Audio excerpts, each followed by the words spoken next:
in Texas. So we're going to go with the Rangers and the Astros, some rivals, starting off with the Texas Rangers and number one, Sebastian Walcott, MLB's number 6 prospect in 2025, ranked number 7, pegged down 6 to 7 from 2025 to 2026 for the Rangers prospect. 6th best shortstop in the top 10. Sam mentioned it last week, just really bringing up the depth of this shortstop top prospect class. Just insane. Mentioned it with Cole Emerson. Now you've got Walcott here in the AL West. Again, dressing the elephant in the room, recently diagnosed with a UCL tear and will miss most of, if not all of the 2026 season.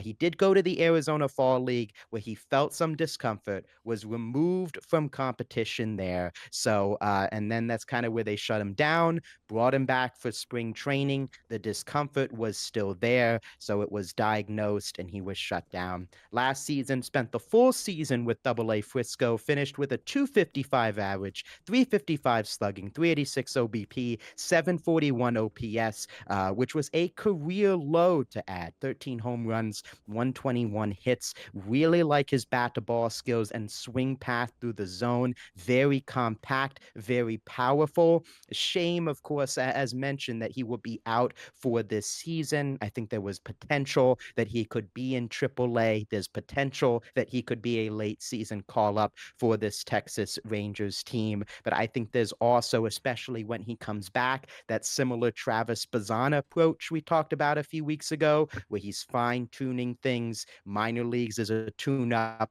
And once he gets to the major leagues, that's when we'll see the average go up. That's when we'll see the OBP, OPS go back up for him. Shortstop all the way. Interested to see there is the power there if they want to maybe move him to third. Of course, Jake Berger's there right now. They have Josh Young that he really hasn't produced to the level. Corey Seager is still playing at a very high level. So not sure, the position.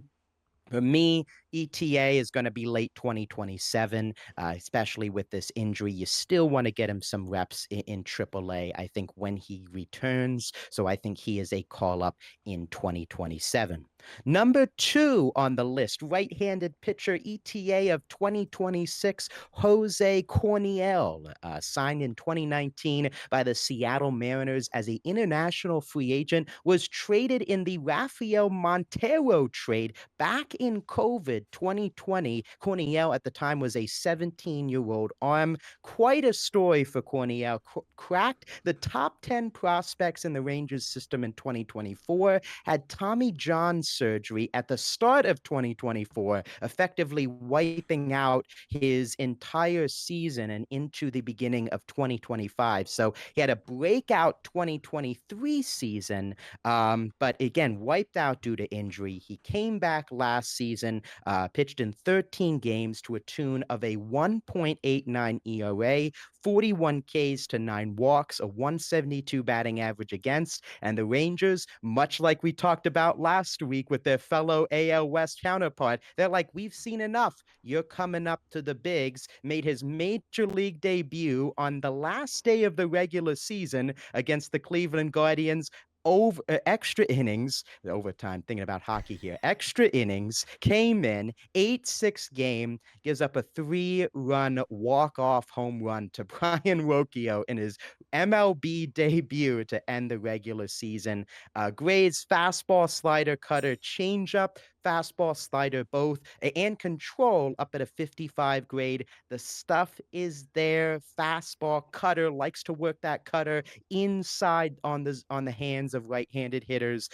It also participated in the Arizona Fall League, 17 strikeouts in 15 innings, but struggled with the long ball, struggled with the command. ETA, I think, is 2026. I think it would be smart for the Rangers, start him in AAA, get him more time.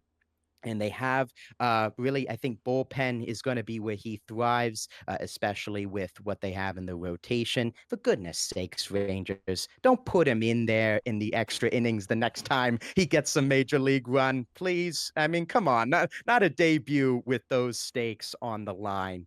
Hey everyone, I've got some breaking news in the baseball world. Minor League Minute is partnering up with JustBats.com for the whole month of March. So whether you or someone you care about needs a bat, now is the time to get it. Spring is around the corner, leagues are starting up soon, and if you want a product that's customized, taken care of, and polished by the pros, just keep it simple and go the JustBats.com route. They have knob stickers, customized engravings, and their team can even supply you with regrip services to get you and your team ready for the season. Head to the link in the description to learn more about JustBats.com today.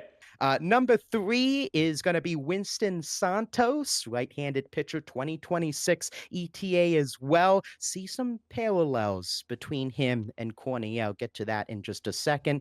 Going from one international signing to the next, Santos was the Rangers' 2019 International Signings Prize out of the Dominican Republic. Like I said, maybe twins from another universe by these guys' stories. Santos, very similar, had a breakout season this time in 2024 compared to 2023 for Corniell, had nearly an entire season wiped out due to injury, missed 2025, most of it for a stress fracture in his back. We'll get to a recent development for him recently.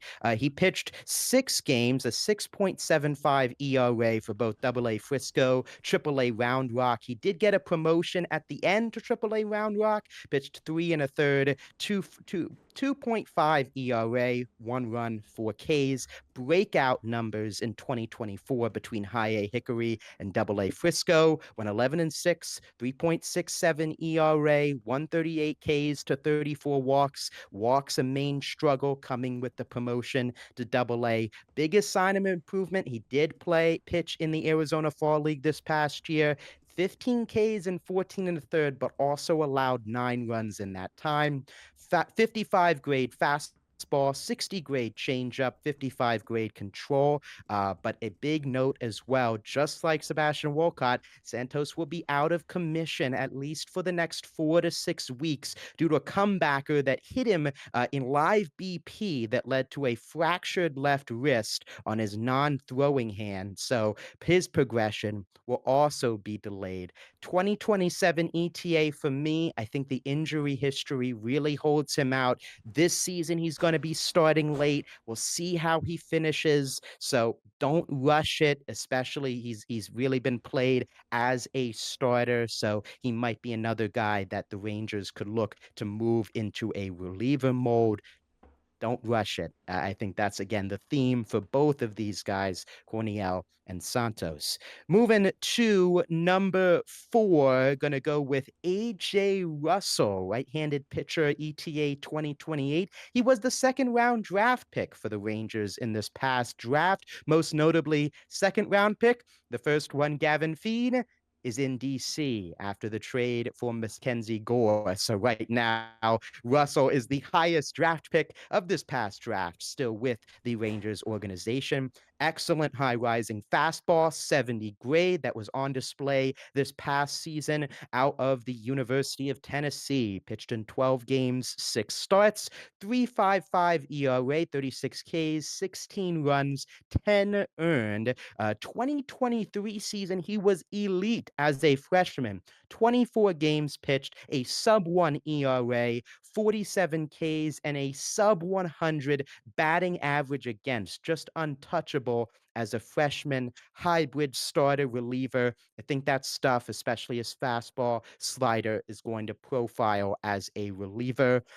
Sensing a theme with this Rangers system, the injuries, just brutal. Mentioned 2023 and 2025. He left to start his sophomore year in 2024 with shoulder soreness, and he underwent Tommy John surgery in June of 2025. So effectively ending his season, and he started late this past season coming back from the injury. So really interested to see where the Rangers go here. I like the fastball, 70 grade, sliders at 55. Maybe there's a Cody Allen type guy in there. I know some fans, especially Guardians fans, know how dominant Cody Allen was for a few seasons. So maybe they can get that out of him with that fastball and slider combination. 2028, 2029, I think he's got to refine his secondaries, get him more reps, has yet to play in rookie ball. Number 5 is David Davalillo, signed with the Rangers in 2022, 1 year after signing with the Mets in 2021, but the deal was voided. Might be my favorite out of the top 5. Zach Bigley, Tyler Danberg, and our guy Cedric got to see him on a daily basis in Double-A Frisco. I just love what this guy brings to the table. 55 grade fastball, 60 grade splitter, which is pretty unique out of a starting pitcher. 55 grade curveball. That splitter is nasty. I think it's the secondary pitches that really stand out for Davalillo, and it's his fastball that still has a little bit more work to be done. Had a 58% swing and miss rate on that splitter this past year, kind of that pitch in his arsenal that he is going to throw and hitters are not going to touch it. Last season finished with a 3.30 ERA back-to-back seasons with at least 20 starts. 2025 2.44 ERA, 23 starts, 23 games played, 22 starts. Started in single A high A Hickory, ended in Frisco. Those secondary pitches, are going to be key. It's really the fastball, 90 to 94. It's topped out at 98. So I think 2026 he could debut.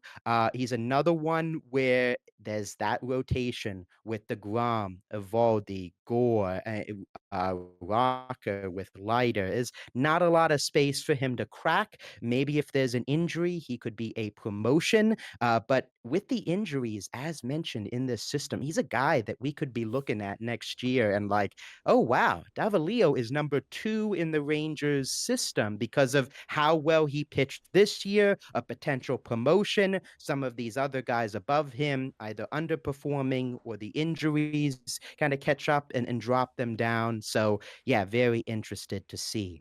Diamond in the rough, very interesting pick, and the Rangers maybe proving you guys in a different direction of being a savvy organization that knows what they're doing with the moves, picking up some younger talent. I'm gonna go with Carter Baumler, number 27 in the Rangers system. ETA of 2026. He was claimed and traded to the Rangers. He was a 5th-round pick by the Orioles. I'll start there back in 2020. Made it as high as Double-A Chesapeake last season, but was not protected on the 40-man roster, making him eligible for the Rule 5 draft. He was selected number 5 in the Rule 5 draft by our friends, the Pittsburgh Pirates, but was traded on draft night for Yaiker Garcia and cash. So he ends up in Texas, and I love this move. And shout out a post from Thomas Nestico, TJ Sports. Love his stuff, love his breakdowns on X, Twitter. Go check him out. Kind of a breakdown of his inning that he pitched against the Cubs a few days ago. Over 95 on his fastball, 85 on his curveball, a 33.3 chase percentage on that fastball in his inning against your Cubbies, Cory. And the fastball and curveball are both graded at a 60. And in total, across 3 levels last season, 2-0, 2.04 ERA, 28 appearances out of the pen, 46 Ks to just 18 walks, and a 180 batting average against. Right now, the Rangers have him listed on their depth chart on the website. You can go check it. He is listed there among some of veterans in that group. So they brought in Alexis Diaz. Chris Martin is still there. Baumler is a guy that I think is ready to go for this Rangers team and could be an X factor in that pen of veterans. Strengths and weaknesses quickly here. Strengths, strikeout to walk rate is an overarching thing with control. Three of the top five guys I just mentioned have at least a 55 control, especially with high strikeout numbers and low walk numbers. And I think that's something that the Rangers can work with, especially as these guys continue to rise into the bigs. You love starters that can throw strikes. And I think they learned their lesson with Kumar Rocker, with Jack Leiter, who both had a little bit of a slow start in throwing strikes. So I think they've made an organizational adjustment, and you're seeing these prospects coming up with great strikeout to walk ratios and throwing strikes. Weaknesses, you kind of maybe have sensed it by now. The injuries is one. I mean, each of the top four guys having some kind of ailment they're coming back from or working through right now that is holding them out of play. Just so difficult to sustain success. And for a Rangers team, when you have these guys at the top, of course, Walcott leading the way, kind of a guy that's ready to be promoted, but these other pitchers that are knocking on the doorstep that they could use in some capacity and are not having them available or rehabbing an injury, just so tough on the player, on the organization as a whole. Lastly, MLB ready hitters as well. We've talked about it before. This is an older Rangers group that's had some infection of young bats. Evan Carter, Wyatt Langford, who were 1 and 2 just a few years ago. But I think the majors are figuring them out. They haven't fully made the adjustment back at it. And that's when you could use another guy like a Sebastian Walcott, like another infielder kind of coming up or outfielder that can supplement and add another kind of youth, energizing youth to even help those guys with their adjustments as well. So I have a question. Awesome job. Do you believe another trade could be brewing? I know they go out and get Mackenzie Gore, but I'm just looking at the overall profile of the Rangers. Best team ERA in 2025. A couple of transactions have happened, one of which being they're adding Mackenzie Gore to that rotation. And then I noticed as you went down the line 1 through 5 for their top prospects, 2, 3, 4, and 5 are all very strong righties, albeit they have their respective injury issues. But do you think there could be a trade brewing, package deal, number 2 and number 4, and let's just say you go after a team that's bottom half in the league in earned run average. They're looking to get better at pitching. Do you go to St. Louis and pick up the phone and say, I know Jordan Walker really hasn't worked out early on. We're willing to take a flyer on him and shore up our bats. That's just one example. But do you think that's almost too much of a surplus to not do something with it? Yeah, I think so. I think then you're also getting in the conversation of how many trades is too much just because of how much they gave away for Mackenzie Gore. Not only Fiend, but a handful of their top fielding guys or position players, if you will. And some of those pitchers have moved up as a I guess a byproduct of that. So but I definitely look into it, especially with how much their offense struggled last year. They brought in Brandon Nimmo. They subtracted Adolis Garcia in that outfield. Still have Jock Peterson, still have Jake Berger. Again, they really, I think, were expecting guys like Carter, like Langford to take that next step. So, yeah, for a guy like Corniell, like Santos, perhaps, if a team sees the upside there, I'd think about it if you can do like a 1-for-1, like you said, even a prospect 1-for-1 swap, a guy that, you can get in, if you swap a team, maybe a guy that's blocked that we've mentioned on a few of these other teams, like the Mariners, for example, can have that ready to go. You can swap a guy that's in their system on the older side. So, yeah, I think that's definitely on the table and something that they should explore. And Froggy Fresh expanding on that, just saying their catching concerns me a lot. I don't know if you go and look for someone who doesn't have a whole lot left on their deal, maybe closer to the deadline. If they were to make this move, I don't think it's now. I think it's about halfway through the season. And if the only player in your top 5 prospects list to be a hitter is Sebastian Walcott, and you're looking for more offensive production, Young is on an arbitration voiding 1-year contract, so we don't know what his longevity looks like. What do you try and do to build out that catching position? Do you call up a Carson Kelly and say, hey, I think the Cubs are building towards Miguel Amaya. Moises Ballesteros could be a bit of a long jam situation there in terms of who's at the backstop spot. You have the Milwaukee Brewers all of a sudden bringing in a couple of different journeyman catchers. They brought Gary Sanchez back. They brought Reese McGuire in. Jefferson Cairo is a top 5 prospect, and that's all behind Contreras, who is on a 1-year deal with a mutual option at the end. I don't think they're done, but to your point, Jacob, I wouldn't go trade happy before the season even starts when you already swung for Mackenzie Gore. But if this team is of a buyer's mentality, or the offense and some of those guys that didn't take the next step just causes this team to be anemic at the plate, maybe you do make a move for that. And I also think you wait because you need Winston Santos to be healthy for him to hold trade value. Or you need some of these other guys who are in and out and not consistently on the mound to put up a handful of good starts or relief appearances so that you can show another team, this is what our guy has, and he can go improve for you right now.